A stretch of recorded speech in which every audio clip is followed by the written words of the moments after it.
Are you getting calls? There is this narrative, like, feel free to confirm or dispel this narrative out there that, oh, this is a whole bunch of people that used to be on the Bravo network, quote unquote. These are disgruntled employees. They're no longer employed. They were fired.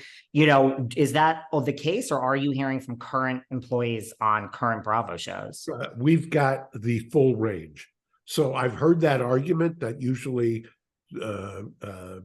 in fact, much of what I've seen in response is obviously, patently kind of PR spin, because everybody who says, "Oh, it's only old disgruntled ones," really, I can't tell you how many people who are currently employed there.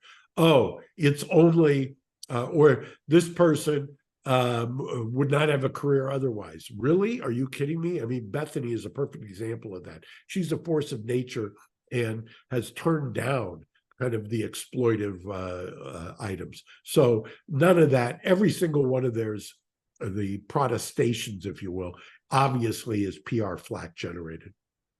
What about, when you hear from people that are currently at Bravo, is there a fear of like, hey, Mark, I'm calling Bethenny, but please, I mean, do people say things like, I'm afraid? Right. I'm not going to violate that confidence, but I can't tell you the number of people who have said, I want to make sure this is confidential. I don't want retribution. I've seen what has happened to others. Absolutely.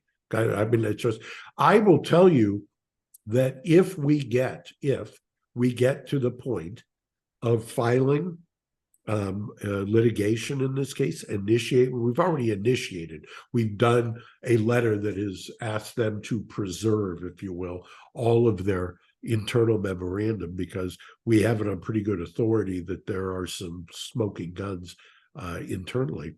But aside from that, it would be seismic in terms of what would happen. I believe, because I've seen it in other cases, the number of people who would then feel like, okay, I've got a little bit of protection because there now is a legal proceeding. I think you would see exponentially what I've already characterized to you, at least, as being inundated. Right. Like, you're inundated. People are calling you currently on Bravo. They're saying, is this confidential? But if you actually file a lawsuit, you think what? Then current Bravo employees will now feel safer. Right. I think the people who feel like they're constrained by what I characterize and Bryan characterizes as illegal NDAs, I think they would feel at that point, okay, I now have somebody or a vehicle by which I can address these things that I've been basically holding in. I mean, I don't want to minimize some of the mental health kind of horror stories that I've heard so far. I mean, they really is shocking. Can you share just like one of the more, without obviously names, like something just so egregious that you heard or have seen in a text? You mentioned the revenge porn. I mean, that is, I think, there's few things that I think are more kind of atrocious than somebody not only doing it. I mean, I kind of understand when somebody gets jilted. I mean, I've been on the defense side enough times to understand that kind of craziness that love brings, right? Or being jilted brings. But when it gets to the level where it's monetized, if you will, that's really where you say to yourself, okay, you cross the line. You need to make amends. And monetized by what? The network? Clearly. I mean, you're in this world and have been in it a lot longer than I have. I mean, doesn't it strike you as just a line that has been crossed? When you And I mean, with the revenge porn, do you have more than one case that you have? Yeah. And there's all kinds of things that have been alleged. I mean, that one of the ways to keep people quiet is to subtly or not so subtly say, you don't want to go there because we could release this. You don't want to go there because we've got the outtakes of this. I mean, it's kind of like for years I've used the expression when somebody does something that's inexplicable is, do they have negatives? You know, do they've got the negatives? You know what I mean?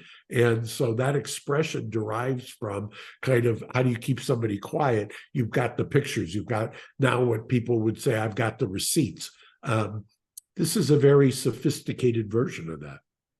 Right. Or what? Like the Bravo network is saying, don't quit. Or they're kind of their Bravo, or their, what I call a cutout, the production company is doing the dirty work in some instances. It's a symbiotic relationship. As we do this investigation, we're clearly finding that the networks, the production companies, all have the symbiotic, meaning they understand there's a wink and a nod. There's this way that you kind of try to separate the production company from the network and say, well, you know, that's really the production company. That's not us. This is a common tactic in the law. It is a common tactic. Can you see, if you guys do file a lawsuit, the production companies, because they're all different for each Housewife franchise, can you see maybe the production companies, or really NBC and Bravo, turning on the production companies? That's just like, right, we see that in the law where, hey, Mark, I'm going to go testifying. I'm not going to jail. And that person could go rot in jail for the rest of their life. We have already seen, and I don't want to get too into the legal weeds, we've already seen that. We've already seen the kind of the smarter, what I would say, litigation savvy people already start to reach out and say, hey, we thought this was blessed. Hey, we were just doing, you know, the network's bidding. That kind of a attack. I mean, without getting into the specifics to where somebody can identify, yes, you're spot on when you make that analysis. Right, because that is, I mean, you know, just being a lawyer, that is a smart tactic of, like, the big fish here is Bravo, NBC. So if I was the production company, I would say, hey, Mark and Bethenny Frankel, what do you want from me? No, I've done the defense of federal criminal prosecutions for almost 40, actually more than 40 years. The feds for that entire time have utilized this idea of working up the food chain. And so that's kind of the federal method of, in criminal prosecutions. You take somebody here, you squeeze them, they go up, they turn in somebody else. There's an incentive in it. That happens. That's a method, if you will.